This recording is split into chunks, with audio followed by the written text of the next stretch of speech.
You're listening to the Modern Mainframe, BMC's intelligent C optimization and transformation podcast, covering the latest trends and issues in the mainframe, and how BMC AMI solutions can help you make change your competitive advantage.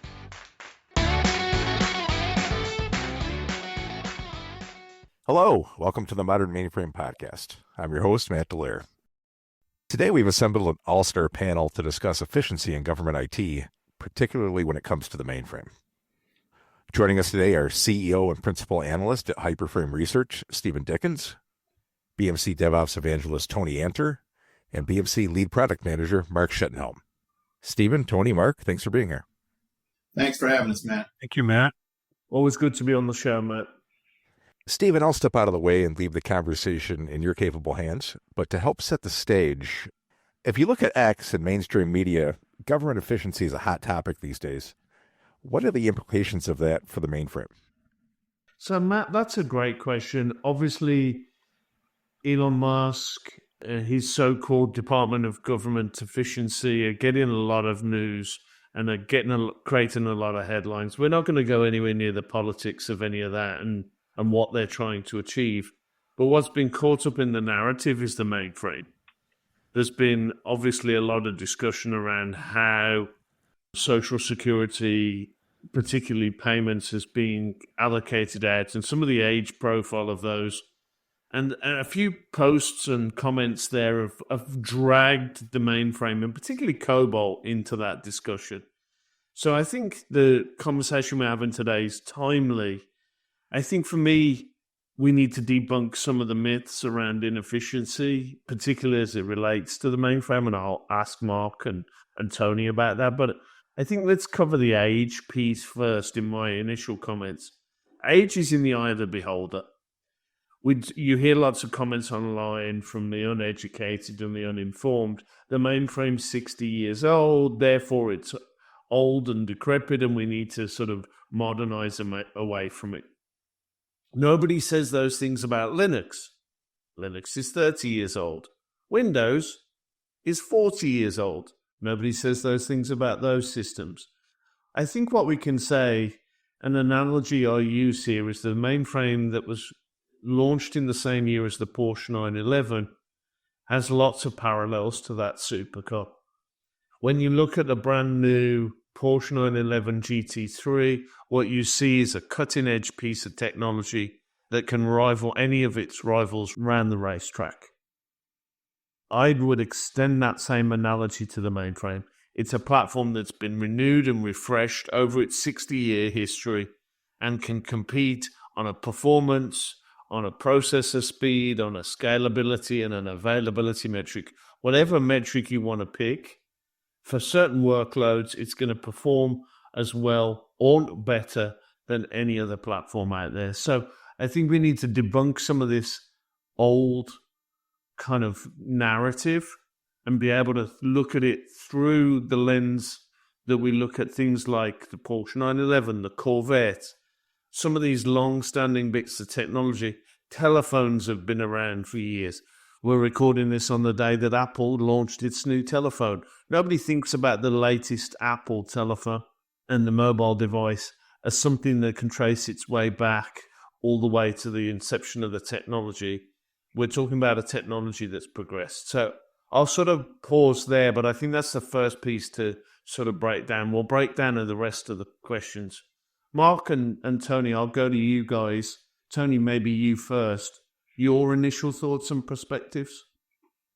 I mean, I think you hit it right on the head, Steve. I think that a lot of times you see people coming in and they're, to use another analogy, they're trying to throw the baby out with the bathwater.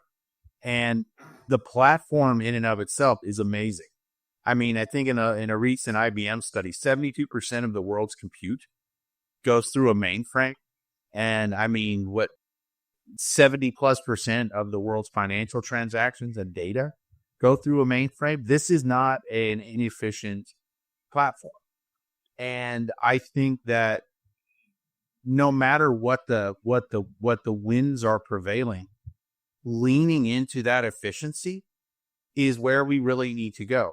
To your point, if I haven't patched or updated my system, it doesn't matter what it is. It's going to slow down. It's going to bog down. It's going to do whatever.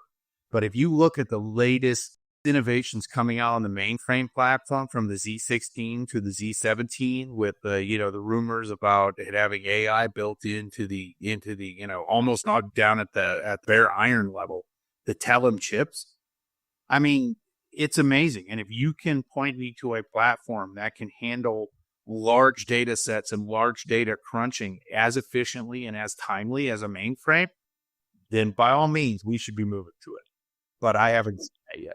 There's some things I'll bring you back to there, Tony, but want to bring you in early here as well, Mark. Maybe you've got obviously a great perspective from the COBOL side of this. COBOL's been mixed up in this narrative as well. Maybe just pick up for me, if you will, around the ability for COBOL to handle dates. I mean, I think I put out there that if you put bad data in an Excel spreadsheet, is that Excel's fault, or is it the fact you put bad data in there? I think obviously we went through Y2K with date formats for COBOL and some of those mainframe applications.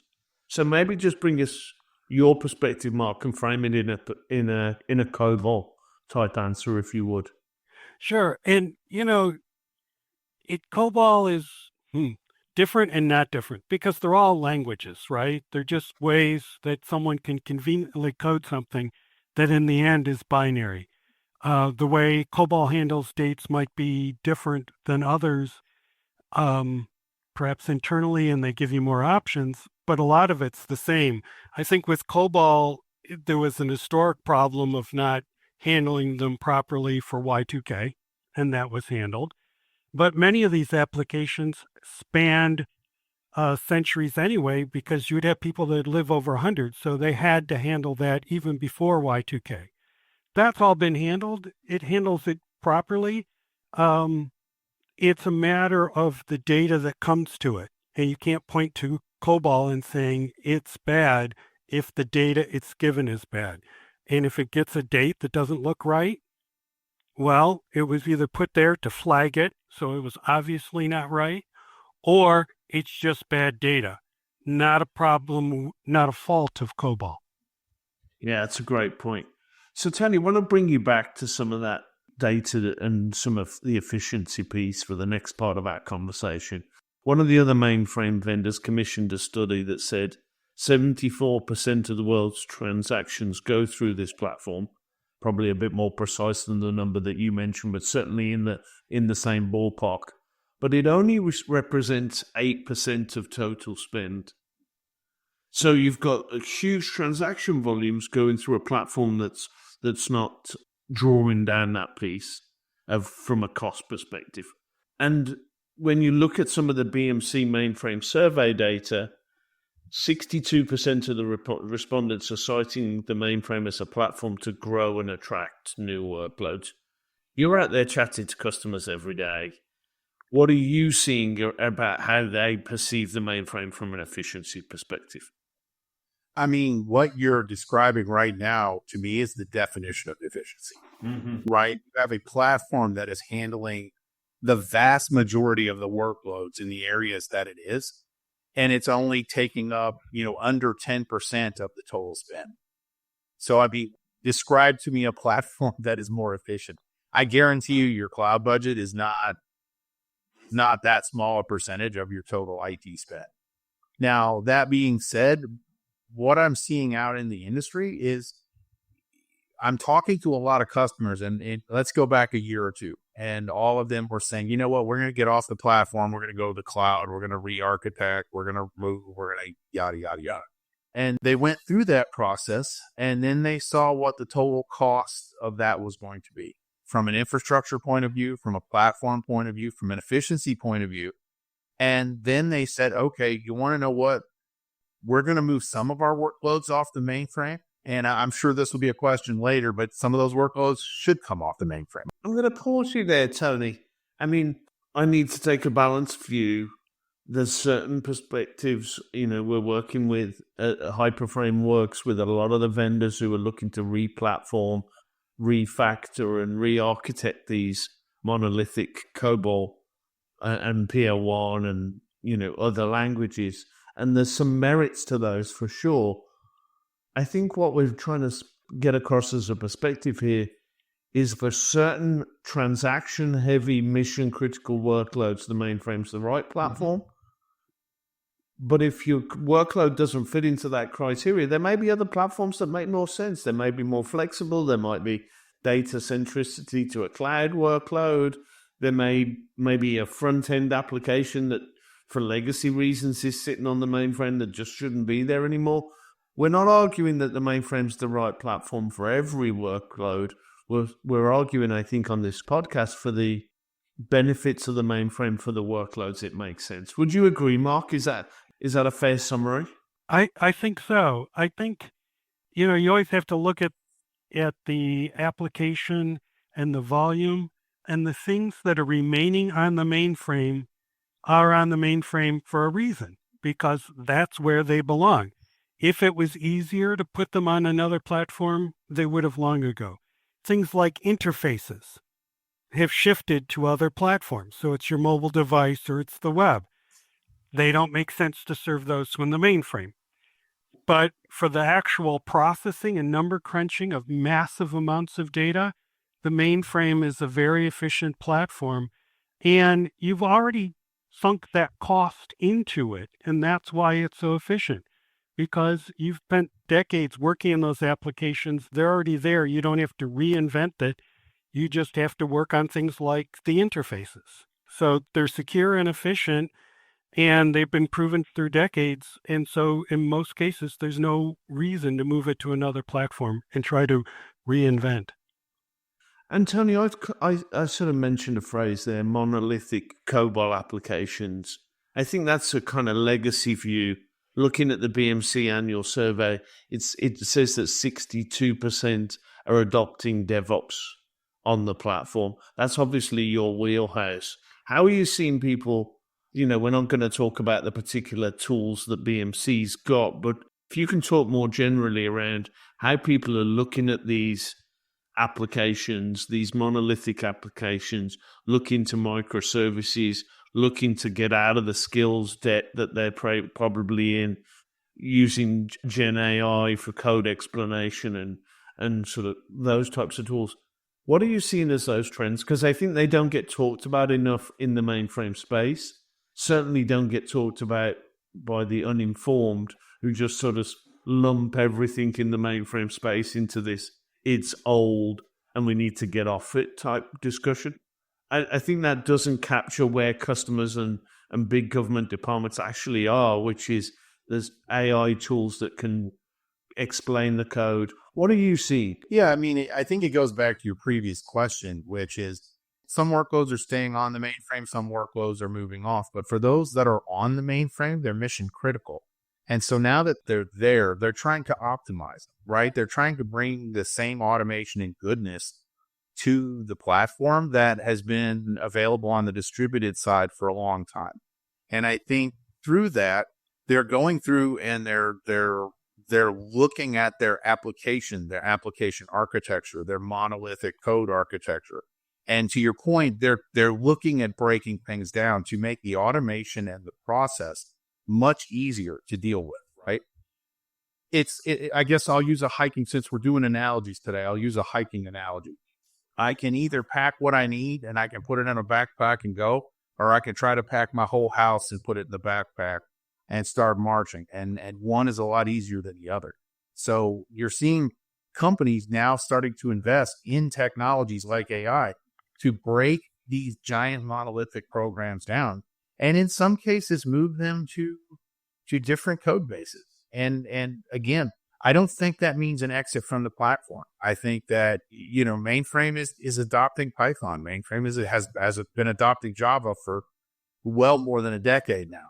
I think that you're seeing them start to go to more modern architectures is the way I would put it. And using Gen AI and things like that to get there, from the million lines of COBOL in one module down to 100 modules that are smaller, more functional based capabilities in each one. And I think it's a natural progression.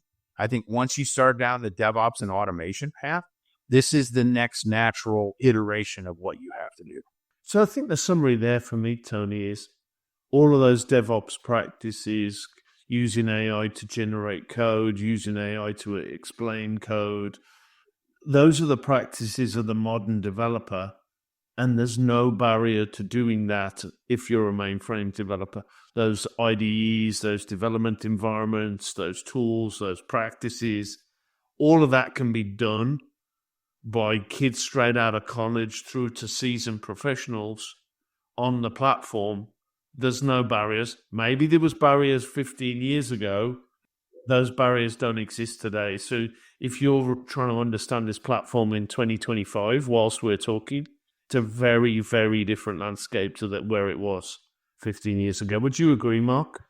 Yeah, we talk about tech debt a lot of times where we didn't pick up, and I think this is a case of tech debt where architectures changed, but the mainframe applications didn't. And so there's also a developer debt where you didn't give them the tools and the environment to work. And I think that what we're doing now is addressing that. We're giving the developers the tools that they need, that exist, to address that tech debt and modernize the application and give it the right architecture so that it can be successful and do the things the organization needs to do. Yeah, for sure. I think given the topic we're on today, we're going to have some people come to this podcast who maybe aren't part of the traditional mainframe community. We know the underlying hardware. We know what it looks like, and physically we see it on trade show floors. I think it's probably worthwhile spending a minute or so. I think a lot of people have this view of the Hidden Figures movie with a mainframe kind of... What I think of every time, yeah. Yeah, when people think of it as a platform. Yeah, it's punch cards and it fills a room and there's kind of old tape drives. I mean, we're talking about a platform now that's running a 5-nanometer processor. It's running at 5.2 gigahertz at the fastest, which is ridiculously big from a size point of view and processing capacity. But this thing's still fitting in a 19-inch rack, an industry standard rack. You'd walk past one of these in an Equinix data center, a data center for a big bank or a telco, and you wouldn't notice it was a mainframe. You'd just think it was a rack-based environment. The doors are a little bit cooler than your traditional racks, but that's about the only difference. I mean, maybe talk a little bit about that. What are you seeing from what that means within these particular environments and what this means for customers that you guys interact with? I'll go to you first, Tony. I mean, I think it goes back to the points we're all making. I mean, at the end of the day, someone should be divorced from the platform and they should be looking at the best solution for the problem that they're trying to solve, right? And the way this is playing out, a person should be able to sit down at their desk and have a modern development interface, a modern interface into whatever they're doing. Abstract the language out of it for a second. I'm trying to, calculate widgets or, interest on a compound loan, whatever that may be. And I'm pushing that to a platform. And to your point, if it's not for the IBM logo on the outside of that box, I would dare anybody to walk into a data center and point out the mainframe compared to the cloud server, right? It's the same thing. So, I mean, again, it's providing that familiarity to the next generation of developer that is coming in so that they can do the job and concentrate on creating really cool solutions. Like at the end of the day, I don't know about everybody else, but I got into this industry because I thought it was fun to sit down and solve really cool puzzles through code. I mean, maybe that's a kiddish, simplistic way of thinking about it, but that's sort of what gets me out of bed every morning. And at the end of the day, we're providing an interface to a platform that allows you to do that. And it looks and feels, if done right, just like every other platform. Your thoughts, Mark? Yeah, I mean, building on what you said, Tony, it's solving puzzles, which brought me into this as well. And I think you can't, when you need to make a change, you need to modernize or do something, you don't sit down and go, oh, what platform should it be on? You start to look at what I have. And in many cases, because of the data and the applications, it's going to be in the mainframe, which is actually great because it's already there, it's already running well. And then the puzzle is, how can I adjust that to make it work for what I want, to work, to open it up, to maybe break down the monolith and extract a piece and maybe transfer that into a different language. But it's that puzzle. But treating your mainframe applications as that, and how can I unlock the goodness and keep all the goodness that's still there? It's like popping open an oyster and you find a pearl in it, right? It's continuous oysters, right? Every oyster's got a pearl. And when you pop it in, it's cool to find that. And that's what this industry does. And that's what the platform is allowing everyone to do, right? It's providing that interface for people to be able to come in and make it accessible. The biggest thing I find is ease of use. People go to where it's the easiest and it's the most successful to get done what I need to get done. And for the longest time, that was the distributed side. And that's why you saw this dearth of talent, just being frank, on the mainframe. And I think that's coming full circle. And you're now starting to see some of the talent matriculate to this platform because we're making it the same ease of use, the same fluid capability that you have everywhere else. And the good thing is they have a lot of experience with these techniques and with the architecture, and they're taking that viewpoint and bringing it to the mainframe and can get some of those same results with this older platform, and they can modernize a little bit and get great results.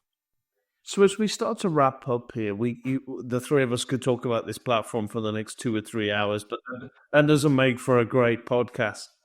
Let's double click on efficiency to bring this home. We touched on it briefly earlier in the podcast. I'll go to you first, Mark.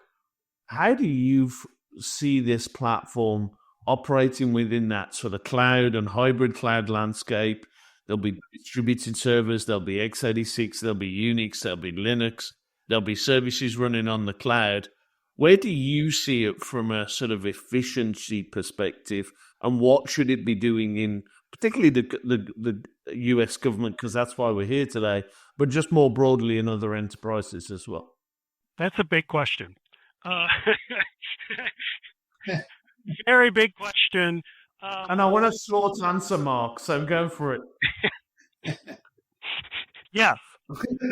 No, I think what it is it's just, part of our theme is it's just another it's another server. Yeah. It's just another server. You could walk by it and not realize it's a mainframe. So how does it fit in? It fits in because it's another server. It's just one that's hugely efficient, can handle a lot, is reliable. It has a lot of good going for it as a server. So it definitely fits in for the high transaction volumes, and transactions are only growing. So it fits in there, and it's very scalable. So you have to look at it on its merits. And, whether I want to go cloud or want to do something else, I think if you don't look at it with that 60s mindset and just look at the specs, it will come out and be the solution for a lot of your needs. And Tony, same question to you to bring us home. Where would you see it from? You get a bit of a time to formulate an answer, so you got an advantage over Mark. But same question to you. Where do you see the mainframe from an efficiency perspective? I mean, I think it's top of the pile. And I mean, look at CPU, look at throughput, look at any metric you want to. And I think you're going to see, especially from a cost point of view, to me, I think with efficiency, you have to throw cost in there as well. And I think from that point of view, you can beat the mainframe. And I think all of the talk and all of the discussion that's going on, that's something that needs to be leaned into, in my mind. We have been talking, by we, I mean the industry, the vendors and the people that are on this platform have been talking efficiency for years and years and years now. And now we finally have it sort of top of the headline. And we need to lean into that fact. We need to lean into the fact that, look, if you want to talk efficiency, then point me to another platform that is as efficient. Point me to another platform that can process 20 million transactions in an hour or, in a half hour, whatever metric or size you're looking at. I don't think you're going to find a platform that's any better. And like I said, to go back to one of my first analogies, I would hate for us to throw out the baby with the bathwater. I think we have an incredible platform that's only getting better, that's going to have the newest technologies built into it. I think we need to lean into making that our strength. So I think as I wrap up, I'll sort of summarize where we've got to, because we're coming up on the bottom of the hour here, and we need to keep this listen sort of concise for the listeners. We're talking about a modern platform that's refreshed on a 2-year cycle. There is no boxes from the Hidden Figures era still in a government department somewhere. If any of these boxes are older than 10 years old, I'd be shocked. The language itself can handle date formats. It can do all of the things. This is running banks and telcos and the Visa network and all of these different platforms. So it handles the dates. It handles them on current processing infrastructure. And you can use all of those DevOps and new practices that any sort of cool kid straight out of college would want to hope to use. I'll just kind of go around and maybe, Mark, ask you, summarize up, if you would, mainframe and efficiency in 3 words. You always get the tough questions first, Mark. I feel bad for you. But if you could summarize up the mainframe and efficiency in 3 words, what would you pick? Proven, reliable, adaptable. See, Mark, that's why you deliver. Anthony gets another Every time. a couple of minutes to respond here, but what would your 3 words be, Tony? Mine would be nothing is better. I love it. I think you've been listening to us here on the BMC podcast. I don't think there's anything more we can add about this platform from an efficiency perspective. There'll be lots of other information you can find on the website. We'll hand you back to Matt. Thank you, Stephen. That was a fantastic and timely discussion. So again, thank you, Stephen, Mark, Tony, for taking the time to talk with us. No, thank you, Matt. Thank you, Steve, for hosting. Great discussion. And thank you to everyone listening. Be sure to check the show notes for links to some further information, including blog posts and articles by Stephen and Tony.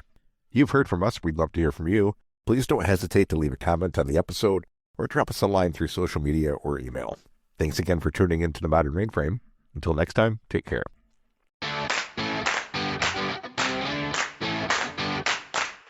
You're listening to the Modern Mainframe, BMC's intelligent C optimization and transformation podcast, covering the latest trends and issues in the mainframe and how BMC AMI solutions can help you make change your competitive advantage.